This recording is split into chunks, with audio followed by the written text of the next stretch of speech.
8 years after the divorce, I ran into my ex-wife and my adoptive sister in a remote little town. In the years since I'd seen them, one had become a superstar, the other the head of the powerful Prescott family, and I was running a tiny, hole-in-the-wall diner.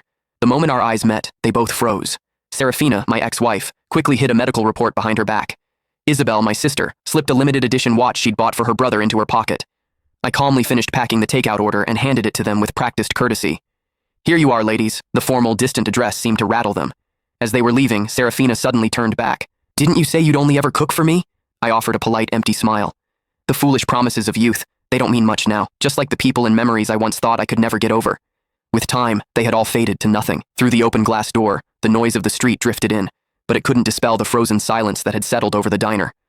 The two women who had conspired to ruin me, to cast me out of my own home, now stood at the counter, unwilling to leave. Serafina clutched the plastic bag of food, choosing her words carefully. "Owen is injured and needs to recuperate. The facilities here are excellent, so we brought him to stay for a while. Mom and Dad, they came too," she added.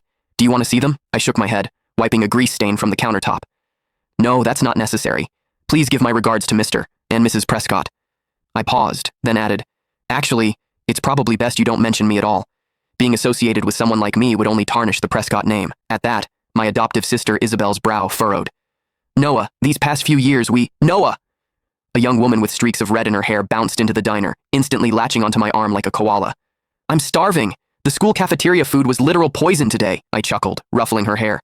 "You say that every day, Gigi. There's a plate of your favorite shrimp scampi in the kitchen. I just made it. Go get it yourself." Gigi just hugged my arm tighter, whining, "No, you have to eat with me." Noticing that my other two visitors still hadn't left, my smile faded.